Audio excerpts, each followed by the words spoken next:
Hello everyone. सो आज हम relation समझेंगे, रिलेशन क्या होते हैं और कुछ इसके अपन एग्जांपल देखेंगे और कुछ डेफिनेशंस देखेंगे, टाइप ऑफ रिलेशंस भी देखेंगे। Okay, so let's start. So relation क्या होता है? बेसिकली रिलेशन अपन उसे कहते हैं कि कोई सपोज दो पीपल है, उन दोनों के बिटवीन में क्या रिलेशन है जिससे वो एक दूसरे को जानते हैं। इट इज़ पॉसिबल कि ए जो है वो बी का भाई है, तो जो भाई है वो क्या एक दूसरे में रिलेशन है इन दोनों में। समझ रहे हो? तो इस टाइप से अपन रिलेशन डिफाइन करते हैं मैथमेटिकली। मैथमेटिकली अपन किसी भी रिलेशन को अपन इस टाइप से डिफाइन करते हैं। ओके, सो जैसे एग्जांपल ऑफ रिलेशन अपन देखते हैं। पहला रिलेशन है A is brother of B. It's ये क्या हो गया? एक रिलेशन हो गया, ए बी का भाई है। Second example, age of a is greater than age of b. ये डिफरेंट टाइप ऑफ रिलेशन हो गया। देन इट, ए की एज बी की एज से ज़्यादा है। रिलेशन तो है ए और बी के बिटवीन कुछ ना कुछ। Okay, third example is a lives in the same locality as b. दोनों, ए वहीं रहता है जहां पर बी रहता है, तो ये एक रिलेशन हो गया। समझ रहे हो? तो मतलब दोनों में जो कॉमन चीज होती है ना, वो अपन उसको अपन रिलेशन बोल देते हैं। कि ऐसा भी हो सकता है कि ए वही खाता है जो बी खाता है। ओके, समझ रहे हो? तो इस टाइप से अपन रिलेशन डिफाइन करते हैं। ओके, और यहाँ पे वो एलिमेंट आते हैं जो कि इस रिलेशन को सेटिस्फाई करते हैं। जैसे यहाँ पे देखो, ए बी का भाई है। ओके, बी ए बी का भाई है, तो यहाँ पे ए जो होगा वो बी का भाई होगा। ठीक है, इन एवर केस यहाँ पर अपन वही यहाँ पे अपन वही लेंगे जिसके अंदर ए बी का भाई हो। दूसरे सेट अपन डिफाइन नहीं करेंगे। ओके, सो इसको अपन इसका नोटेशन ये होता है ए रिलेटेबल टू बी या फिर ए आर बी। ओके, या फिर अपन इसको ऐसे भी लिख सकते हैं, a b is element of this relation. Okay, a b is element of this relation. Okay, now type of relation. So a relation R in a set is called empty relation if no element of A relatable to any element of A, that is R is equal to phi, which is also subset of A cross A. इसका क्या मतलब है? इसका मतलब ये है, इसको चलो एक एग्जांपल से अपन समझते हैं। जैसे एक कोई स्कूल है ए,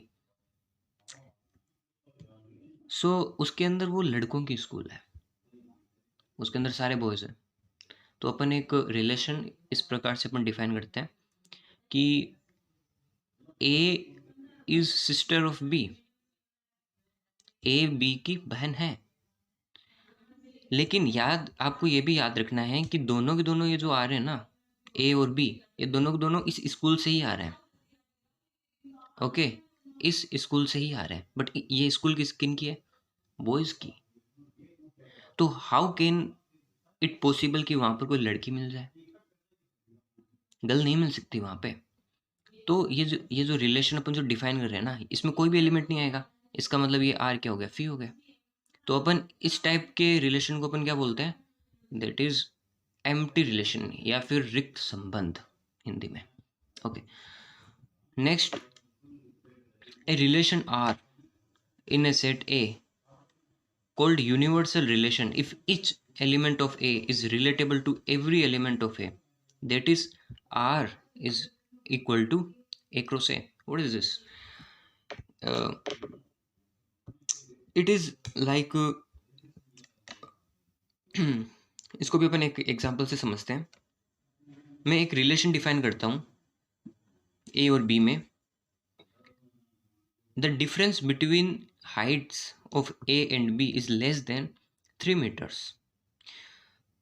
और ये एक हम जानते भी है 3 मीटर्स, किसी की भी आप हाइट ले लो, कोई भी आप 2 पर्सन ले लो, उनकी हाइट का जो डिफरेंस जो है वो 3 मीटर से ज़्यादा हो ही नहीं सकता। ठीक है, so it is a universal, ये एक ट्रूथ है जो सभी पर अप्लाई हो सकता है। तो इसके अंदर सारे के सारे पर्सन आ जाएंगे, सारे के सारे पर्सन। तो ये क्या हो गया, यूनिवर्सल सेट हो गया। समझ रहे हो, है ना? मतलब एक ऐसा सेट, एक ऐसा रिलेशन जिसमें वो कंप्लीट सेट आ जाए, तो उसे अपन क्या बोलते हैं, universal set. Okay, now the definition में आते हैं, कुछ definitions. So a relation are in a set A is called reflexive, इसको अपन हिंदी में बोलते हैं स्वतुल्य। If A is relatable to A, okay, A is relatable to A for every A is element of A. What is mean, मतलब आप कोई एक ए पिक कर रहे हो, जैसे सपोज यहाँ पे आओ, जैसे मान लो मैं यहाँ पे आओ, यदि मैं इसको देखूँ दैट इज ए रिफ्लेक्सिव, तो इसका मतलब ए मतलब ए इज सिस्टर ऑफ ए। कोई भी पर्सन अपने आप की सिस्टर कैसे हो सकती है, नहीं हो सकती ना। So that is not reflexive, it is not reflexive relation. Okay okay, so reflexive का मतलब होता है A is relatable to A. If A is relatable to A then we say it is reflexive for every a which is element of a. Okay. Now symmetric is, suppose a is relatable to b, so it's also imply a2 is relatable to a1. Okay, where a1 a2 is element of a, जो कि a है ना उस एक set से आ रहा है।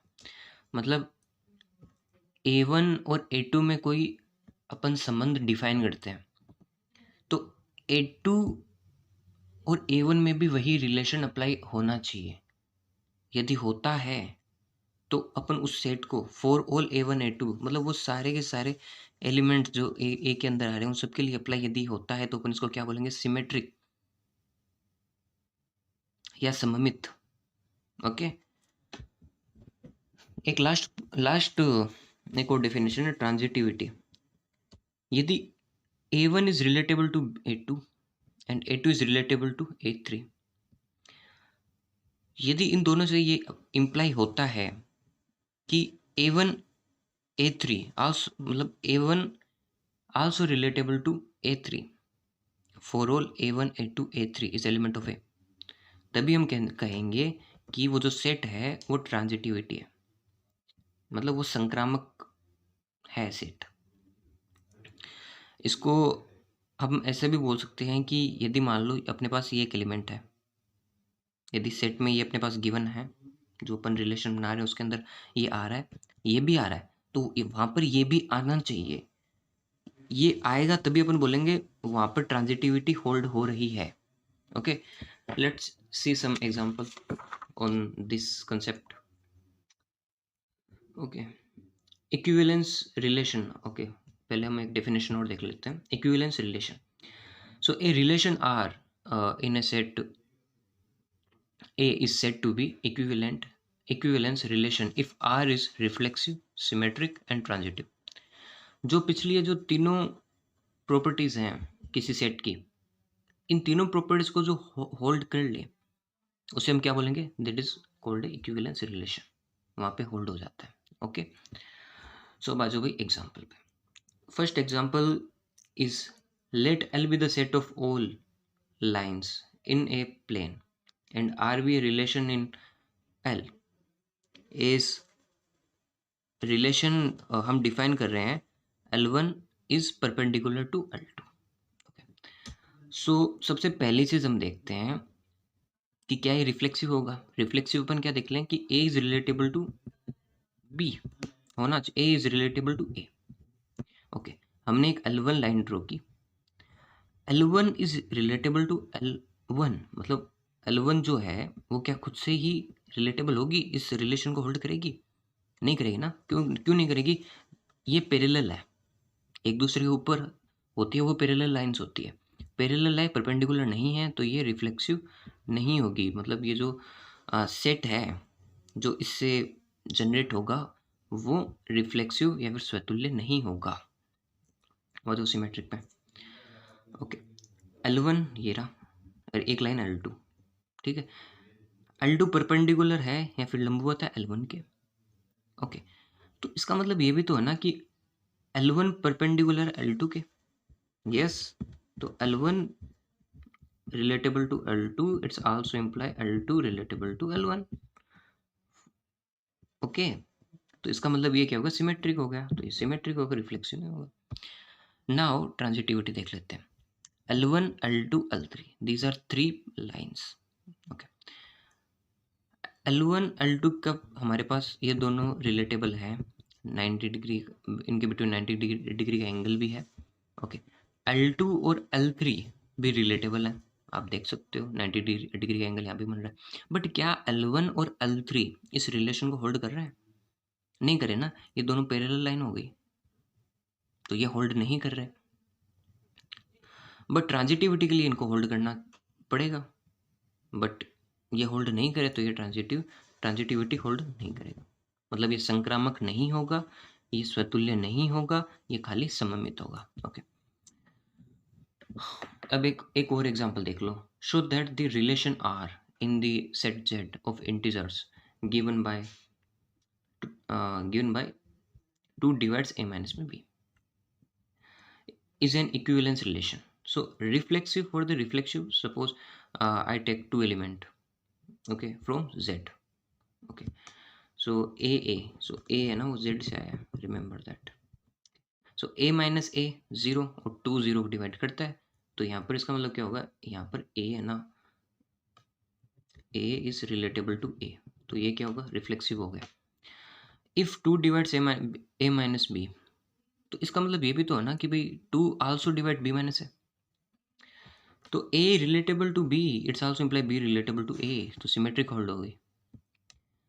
Okay, if 2 divides a minus b, also 2 divides b minus c, then 2 also divide b minus a plus b minus c, because ये भी 2 से डिवाइड हो रहा है, ये भी 2 से डिवाइड हो रहा है, तो ये कट हो गया, तो ये a minus c को डिवाइड करेगा।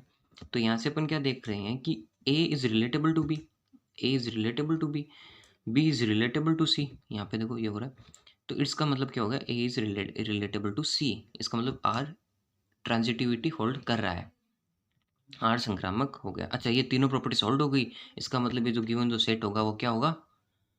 इक्विवेलेंस रिलेशन होगा, या फिर ये जो रिलेशन है ये इक्विवेलेंस रिलेशन होगा। ओके, एक अपने पास एक रिलेशन दे दिया, ये सेट है और उससे ये रिलेशन है ये वाला, ठीक। अपन को ये बताना है कि ये जो सेट है वो क्या रिफ्लेक्सिव होगा, सिमेट्रिक होगा, ट्रांजिटिव होगा। ये जो आर जो रिलेशन बन रहा है, ओके, इससे क्या होगा? रिफ्लेक्सिव मतलब खुद का खुद से रिलेशन होना चाहिए, तो खुद का वन से रिलेशन है ना। अपन इसमें से एक पिक किया एक एलिमेंट, 1 का 1 अपन को यहाँ पे मिल गया। अच्छा, 2 का 2 से रिलेशन है क्या? ये रहा। 3 का 3 से रिलेशन है क्या? इसका ये रहा। 4 का 4 का रिलेशन है क्या? ये रहा। तो रिफ्लेक्सिव है क्या? है। फॉर द सिमेट्रिक, यदि 1 2 1 इन दोनों के बिटवीन में रिलेशन है, तो 2 1 के बिटवीन में रिलेशन होना चाहिए, वो नहीं है, तो सिमेट्रिक होल्ड नहीं कर रहा है। ट्रांजिटिविटी, 1 का 3 से रिलेशन है और 3 का 2 से रिलेशन है, तो 1 का 2 से रिलेशन होना चाहिए, होल्ड हो गई।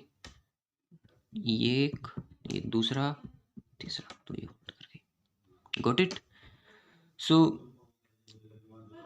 सो इक्विवेलेंस जो रिलेशन होता है, ये अपन तभी बोलेंगे जब किसी सेट में जो अपन रिलेशन जो डिफाइन कर रहे हैं वो रिफ्लेक्सिव हो, वो सिमेट्रिक हो और वो ट्रांजिटिव हो। okay, this is all about relation. In next video we will discuss about function. Okay, bye bye.